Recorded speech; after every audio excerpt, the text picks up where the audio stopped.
everybody for being here. We're incredibly satisfied, happy, elated with what tonight ended up being, which was an electric performance from every single fighter on the card, and a tremendous finish to what may be the end of Ronda Rousey's career. Very, very appreciative for her coming to Jake and I, trusting in us to do this, and this is just a start. We're looking to get more structurally into MMA going forward. Tonight was a success across the board, no matter how you want to look at it. We are 4.5 years old. Look at any other company in the history of combat sports that's been in business for 4.5 years old. Compare us to that. We've never said we're a competitor with another organization. We actually said we can't compete at this point. We're too young. We funded it ourselves, no outside capital, but through hard work, dedication, and good intentions, we're in a great place and more to come. Jake? God did. Good questions? Doug Vasquez, Sports Illustrated. You just spoke about the overall success of the event. I wanted to get your thoughts on the last fight of the evening, Ronda versus Gina. I think MMA fans probably expected that's how it was going to go. What were your thoughts on Ronda's performance, and do you wish that maybe they stood and traded for a little bit?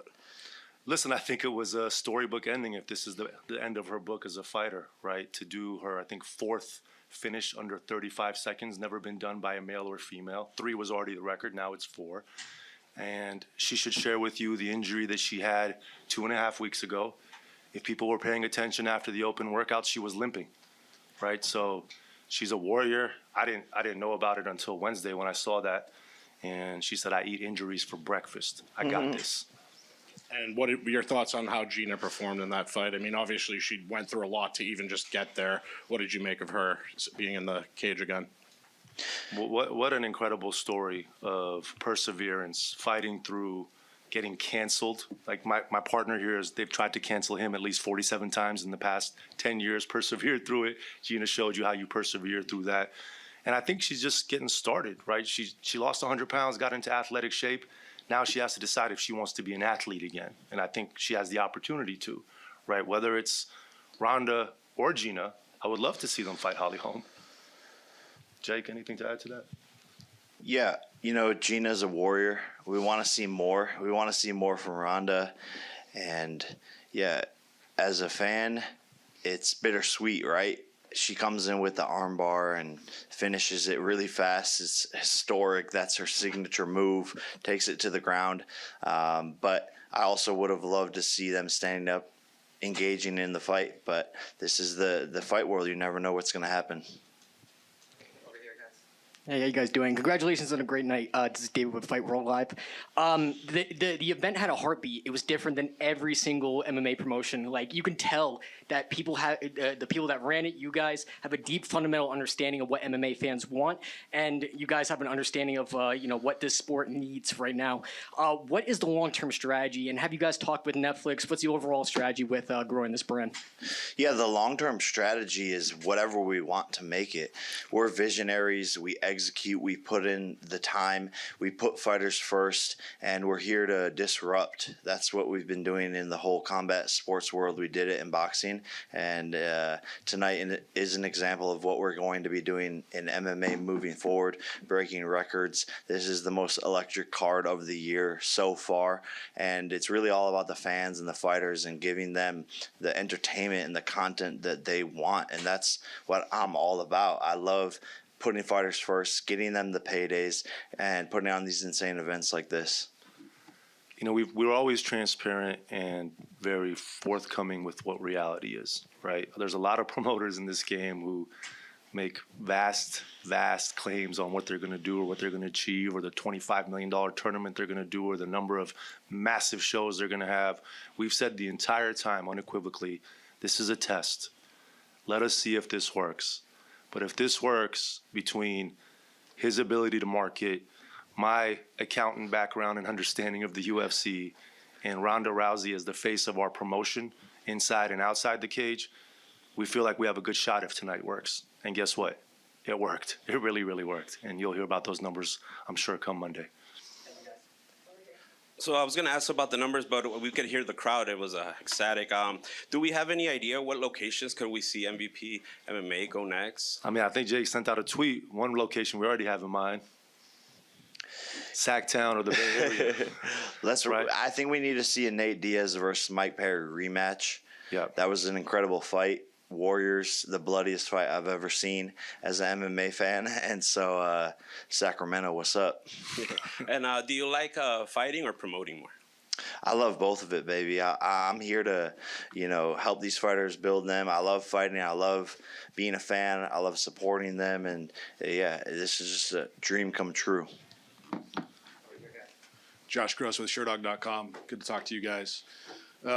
What's one thing that you took from your time with the UFC and Kisa that you may have implemented tonight? And what's one thing that you learned in your time with the UFC that you did not want tonight to be?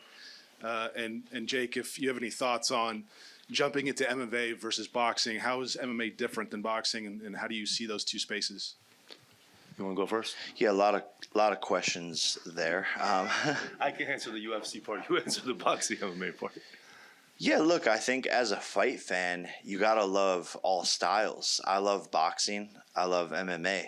And so it's all in the same spectrum. It's like tennis and pickleball. But there is, lanes to be open and different styles. And I want to be doing an MMA fight here in the near future. I'm going to focus on boxing right now, but we love promoting. We love working with fighters. We love helping the fighters. And this is what we do. And I've been doing these events and stuff and supporting the UFC. Even people think we hate the UFC. It's like, no, we were fans. Now we're just giving fighters another platform. And so this is a special moment to grow the sport of MMA in a different way. I would say one thing that, we try to implement in every show that we do is make sure the atmosphere feels like a party. Make sure people are having a good time, so when they leave, they're saying, wow, that was amazing, I want to come back. And I had many people come up to us tonight and say, wonderful show, loved every minute of it, hope you do more. What we didn't do is very clear. We're all about the fighters. We put the vast majority of the revenue back in their pockets, and I'm happy to announce that every single fighter on this card who had a finish bonus or a performance bonus, no matter the outcome, is getting that bonus. Dylan Osman, Low Kick MMA. Obviously, some news came out tonight just about the payouts, and the big news was that $40,000 was the floor for all the fighters who performed on the card. I wanted to ask, is that kind of the pay structure moving forward, and what are the contracts going to look like? Is it going to be more of an exclusive type situation like how the UFC has it, or are fighters kind of open to come and go and compete for MVP but also have opportunities elsewhere? Yeah, so just kind of touch on the 40,000. Obviously, the UFC, has a very vast pay structure. What Jake and I have talked about in the past is that the 12 and 12 or the 12 and a half and 12 and a half doesn't make a lot of sense when you're making it to the NBA of combat sports, right? I heard someone do an interview and talk about basketball players have second jobs. There is no NBA player that has a second job. I can guarantee you that unequivocally. Now the same for the WNBA. I can guarantee you that unequivocally, right? So our 40 is meant to be a reference to the 12 and a half and 12 and a half. The reality is they can come and crush that, right? Jake put out a tweet 3 years ago, four years ago now, saying make the minimum 50,000, and I'll back off. And they could do that. They should do that. I hope they do that because that's good for the fighters. Makes it harder for us, right? We're not capitalized like them. They're worth $20-30 billion. So that's on the 40,000. And then in terms of what it's going to look like going forward, it really depends on our output cadence and what we're trying to build. What I'm happy to say is tonight, Francis Ngannou just became a headliner for another event, right? And he could fight the guy, he could fight Big Boy, or he could fight Rico if Rico does well against Usyk. We have a rematch in the works with Mike Perry and Nate Diaz. Makes a lot of sense. We want Gina Carano back. We want Gina Carano back. We have if Ronda doesn't want to have babies, we'll have her back too. So there's and one day, without a shadow of doubt, this man's going to enter the cage, the hexagon, and that's going to stop the world, right? Look at what's trending on X, formerly known as Twitter. Nate Diaz was number 1. Conor was 3, Jake was 4. Then it became Ronda Rousey number 1, Nate Diaz number 2, Jake Paul number 3, Conor number 5. So we have a special sauce here that we've created with this company, and we're looking forward to see what fighters want to work with us, and hopefully it's Netflix that continues to work with us on MMA. Hello, gentlemen. Alejandro with Outkick.com. Speaking on what was trending tonight, when the Conor news was dropped by Dana White, many saw that as a little too convenient in terms of timing with your What event was the tonight. exact timing? Do you know? During the Ngannou fight. So what do you say to many who saw that timing to be a little too convenient? What happened? So I was told it happened during Ngannou's walkout. What happened? Dana tweeted, he went live to announce Conor McGregor versus Max Holloway. I love Oh, it. the cokehead is back. Nice. Listen. Yeah, that's cool, bro. Cool. Yeah, drop it during our event. Doesn't matter. That just shows how pressed they are. Little insecure boys trying to piggyback off of our event and try to put some news over top of us. It's not gonna work, buddy. On the flip side, I'm super excited that Conor is back. He's, one of the most engaging characters in the sport, and I think it's good for the sport, right? And I've said this numerous times. The biggest fight outside of Paul Tyson that can happen globally is Paul McGregor. And hopefully Conor is back, and hopefully these two run it in boxing and MMA, and we shatter records all over again. So welcome back, Conor, and thank you, Dana, for bringing him back during the Francis Ngannou walkout. That's beautiful. Hello, gentlemen. Giandra LaBeouf, Best Women's Boxing Show, period. Tonight I Period. saw... Period. Tonight I saw Chris Cyborg in the crowd, and I also saw Clarissa Shields in the crowd. You've mentioned... Did you see previously- Alicia Baumgartner in the crowd? I sure did. I Thank saw her you. taking Thank pictures you, because she's with Marshawn MVPW. Lynch. Looking great. She was looking great taking pictures with Marshawn Lynch. But what was interesting to me, I remember both of you said that you weren't able to make something work with Clarissa Shields on the boxing side. But she and Cyborg have had a lot of back and forth over the years on Twitter. Is there a space where they could come over and compete in a MMA style fight, since Clarissa's done MMA before and Cyborg's been calling for her for a long time? I wouldn't advise that for Clarissa. I think Clarissa's doing amazing things in boxing, and Chris Cyborg is one of the best female MMA fighters of all time, so I don't think that makes a lot of sense. I know they've talked about boxing with each other, but neither are associated with our company. We do hope we can bring a big fight that happens with Clarissa at some point, but she's signed to another promoter, and we respect that and wish her the best. Andres with Squared Circle FC. Two-part question. When you guys were making this fight for Ronda and Carano, how big was the conversation of giving them a proper goodbye to the sport? And two, with the news of Ngannou calling out Jones, Jones on your broadcast said that his focus is to get out of his UFC contract. How realistic is that to make that fight happen? Thank you. I don't think it's very realistic, because I don't think Dana is going to allow that to happen in any way, shape, or form, because they know it will be the biggest fight that can happen at the heavyweight division in a very long time, right? I wish it could happen, and I think John deserves that moment. I think the sport deserves that moment. I think if you look at the boxing landscape, co-promotion happens all the time.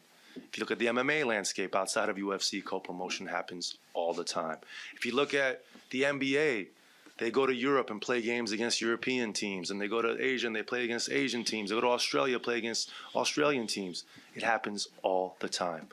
The biggest moment the UFC has had in history was a co-promotion, right? It was with Mayweather and McGregor. Biggest associated event ever that Dana has touched in terms of revenue. So that hopefully is a door. That hopefully is a moment that can happen, and we're more than willing, right? There's no like hurt feelings. There's no, hey, we can't work with them because they take shots at us. Exactly the opposite. Let's do it and make it a moment that the world stops and enjoys these two men who are at the crescendo of their careers, probably, given their age and the wear and tear, right? Particularly John. The fans deserve it. The sport deserves it, and we'd love to do it. Right, Jake? Yep. Let's make it happen. Right here. Jorge Alonso, BroBible.com. Namo Fazil, tonight, he went viral during the press conference. Tonight he won, called out Arman Sarukian. He got into it with Arman Sarukian. Can you just talk about his night tonight? Jake is part Armenian, so he'll answer that question. Yeah, I'm part Armenian. That's my brother Arman out there. I think that would be an incredible fight as well. But Namo put on a show. He's an incredible fighter. I think a superstar. You know, very rarely do you see someone who has that it factor, that X factor, and he really has that. And I think he has his fans behind him in Kurdistan. So I think we have a potential superstar on our hands, and I wish that scrap would have happened backstage. I was running up trying to Nakisa. There's two sides of me. There's the business side, and then there's the fighter side. I was right there with Armand trying to get the squabble to happen, and then Nakisa stopped us. You know, so I got to listen to Big Brother here. That is a true story that he was in the middle. I was like, yo, let's run it. Let's run it. So. All right, one more. Robeles de Spain, Cuban, Taekwondo champion, came out, knocked out JDS, a legend, called out Francis Ngannou. Just what did you think of his performance, and what do you think of his call out? Yeah, he's an incredible striker, and I think Big Boy versus Francis Ngannou could be the next main event potentially for Netflix MVP MMA. I think it would be absolutely electric, and both got first-round stoppages, so you know, things are lining up for us here. We have a big pool of talent. There's a lot of big fights to be made, and we're just getting warmed up. There's a lot of hungry fighters out there who are willing to put on a show like Namo, like Big Boy, Francis. We want to bring Gina back. And so, Saladin. It's really, the future's looking bright. Seriously, Saladin Pernas, what a performance, what an athlete, right? We were sitting there watching with Anderson Silva, who, thank you for joining us tonight, Anderson. That's a special athlete right there, and we hope to continue working with him. We want to look at doing an event in France with him and his promoter. So we felt like there was a lot of great talent out there tonight. It was very exciting. Even Jason Jackson, what a finish. Brett Okamoto, ESPN. Nakisa, maybe I just completely made this up, but when the question was asked about John Jones, you kind of looked at Jake. Is there any more to the John Jones situation, or any conversations that you guys had that are behind the scenes that you could let us know There's about? absolutely no behind. I looked at Jay because I want him to answer the question because I know he's passionate about making it, right? Like that. You got to remember, I met this young man when he was 22. I didn't know who he was, just like I didn't know what the UFC was when Abu Dhabi bought it. They told me he wants to fight, he wants to box. I said, I don't know anything about boxing. I come from MMA. They said, yeah, but that's fighting. Just come meet him. And within 10 minutes of meeting him, he told me he wants to start a fighters union, right? Because he said the fighters need to be paid more because he's a content creator. He's the IP. He understands that he's the value. So my point is, when I look at him, it's because he's so passionate about trying to make these things happen. And I was hoping he'd kind of speak on making that happen. That's all. Yeah, I just feel bad when John Jones can't get out of his contract to be a free agent, to be able to, you know, provide for his family. That's the real meaning behind these things, and these fighters being tied up and not being able to pick and choose what they want to do, get the pay that they deserve. The fact that he wasn't on the White House card was very disappointing. You know, he's a true All-American, one of the greatest of all time, and just fell flat. So I feel for these fighters. I got to talk to him tonight, and yeah, he's upset about it. He's like, man, it just sucks. Like, he can't control his career. And I've just been pushing for fighters to stay free agents, to work with people like MVP, where, you know, these MMA fighters can go and box, boxers can go and do an MMA. And so I've been wanting to make John Jones versus Francis Ngannou. But you know, it's just tough over there, and it just sucks for the fighters and for their families and for their businesses and for their legacy and all of it. You know, capital is king, and so when these fighters can't make money and they want to fight and they want to make the big fights happen, the fans lose and their families lose, and the fighters feel insufficient. So it really sucks, and yeah, hopefully we're here to make some change and make the biggest fights in MMA happen, period. Brett, just to add to that, like, long-term contracts are okay if they're equitable, right? If they provide the appropriate revenue share. That's what happens in all ball and stick sports, right? And the reality is the UFC is now at a level of the ball and stick sports in terms of its revenue profile, in terms of its operational capability. So that's what the sport needs. And then why wouldn't John Jones want to be there for 5 years if he feels like he has market value? That's all it is. And again, we're kind of like bringing our end into existence by keep pushing that message, because if they want to turn it on and actually pay the fighters the right way, it's hard for anyone else to compete. That's the truth. But they don't feel they need to, and they're not going to because they're a public company. So just a quick follow up, and obviously I was in the arena, so I couldn't hear this myself, but I think I saw it in a bunch of different places on social media. Is that John is on Netflix saying, hey, if these guys want to help me take a look at my contract. So Jake, is that actually something that you would entertain? Is that something? We don't want to get sued. They've been fight? already sending out lawsuits this week. We don't want to get sued. No comment. Next question. Thank you, Brett. Over here. I'm going to use Claude Legal and review John Jones' contract. Gabriel Gonzalez for Cageside Press. Question for Nakisa. I spoke with PFL CEO John Martin, who spoke very glowingly about just his excitement for the event. I wanted to ask, with PFL and other athletes in other leagues, not UFC, the potential of co-promotion, just what would those talks look like to potentially have talent from other brands cross over to Netflix, and just how that might work in the future? It's really interesting because obviously Jake and I had a relationship with PFL where we were brought in to try to help the company, and I would say there was a transition period for them when we got on, and then they bought Bellator, and kind of the focus changed.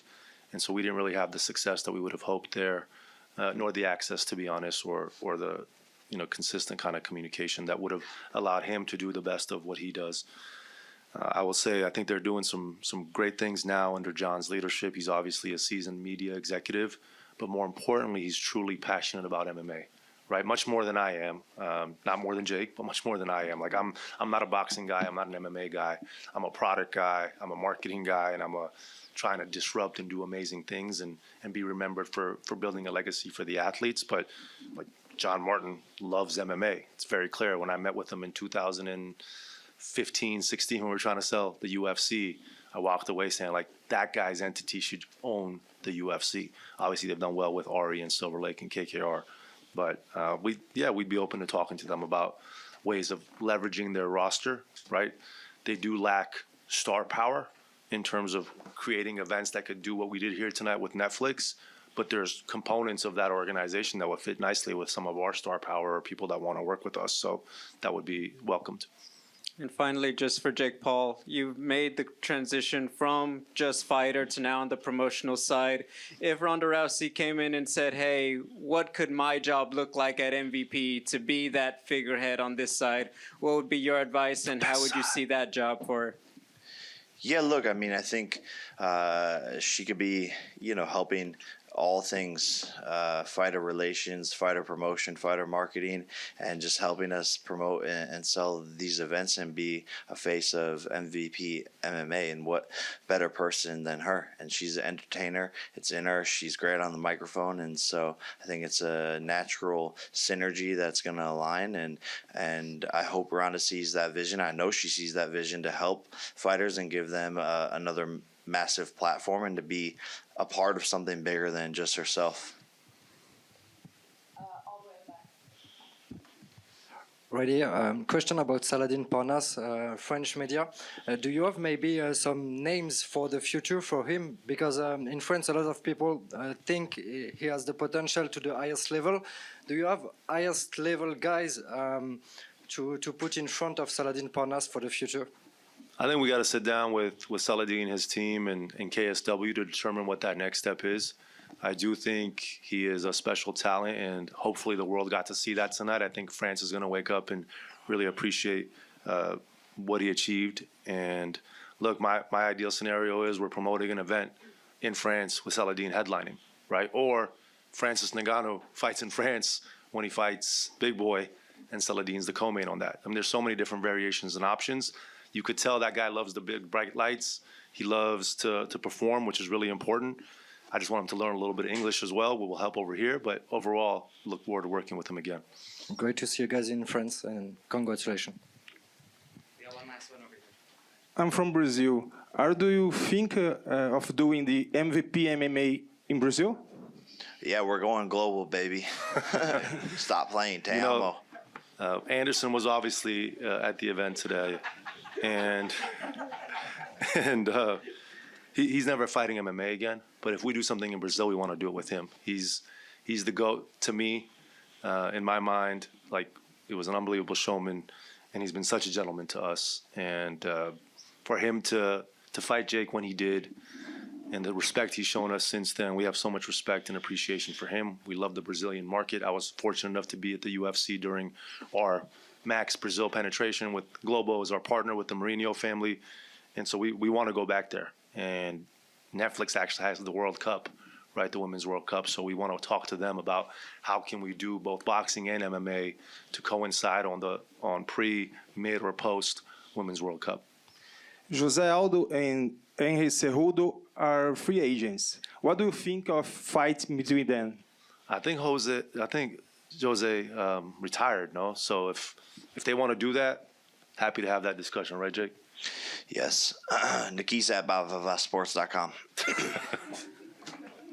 Send contract. All right, thank you, Nakisa. Thanks, Jake. Thank you, everybody. We appreciate you coming out.